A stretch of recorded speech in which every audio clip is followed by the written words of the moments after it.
There was a man.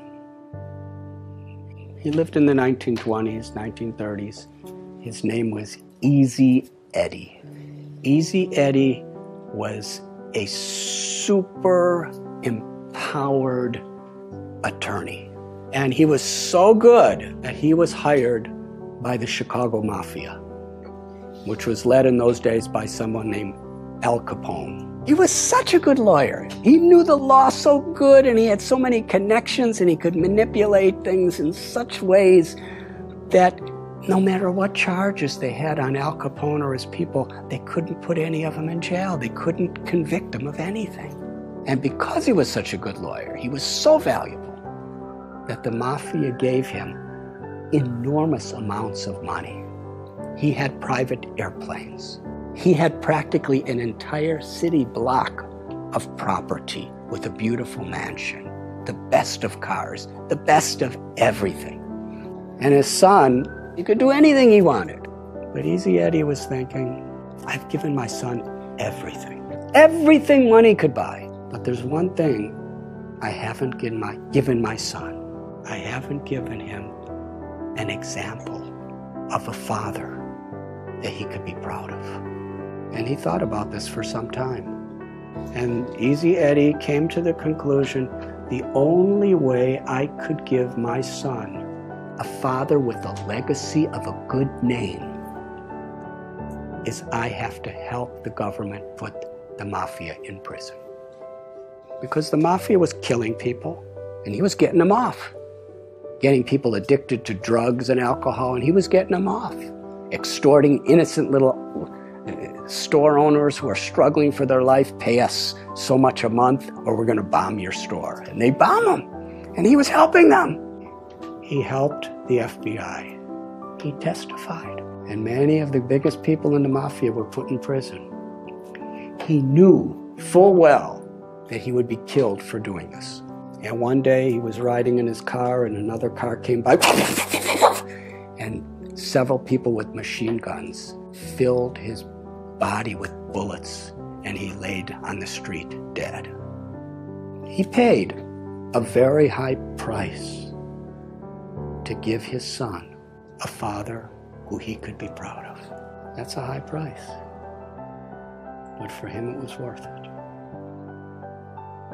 Now I'm going to tell you another story.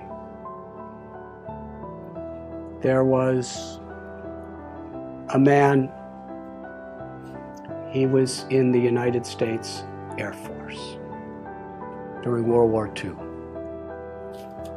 And he was on a battleship called the USS Lexington.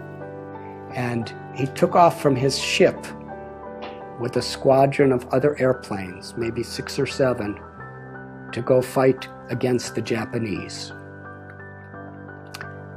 As they were flying in the sky, this person realized that someone on the ship forgot to put fuel in his tank. So he radioed to the leader of his formation and said, I have to go back. He said, well, we can't. You go back. We have to keep going.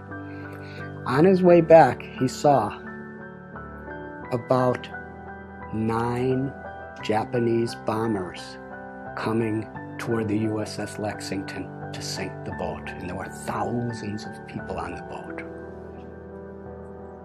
He was alone, and there were 9 of them, and he decided, I have to stop them, because the ship, they didn't know what was happening. So he single-handedly charged at these 9 airplanes. They were shooting and shooting and shooting, and he actually had 2 of them fall into the ocean.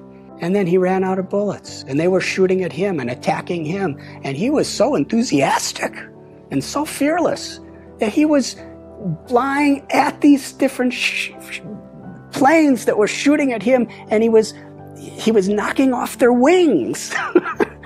And finally, after 5 of the 9 sank, the other 4 thought, this man is completely crazy. Let's get out of here.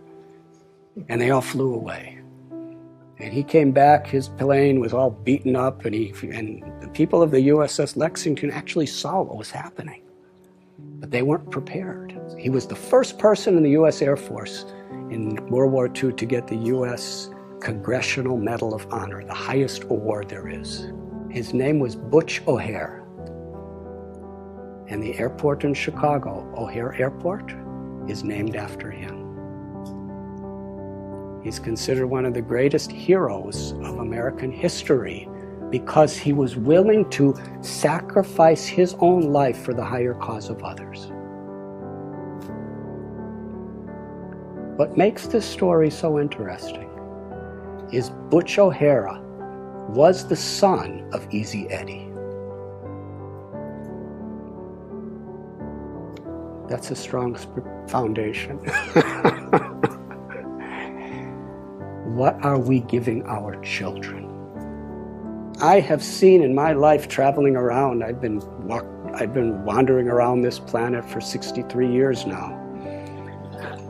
I've seen people work so hard for money, give it to their children, and then their children fight as enemies to see who gets it. Is that the legacy? Is that fulfilling life?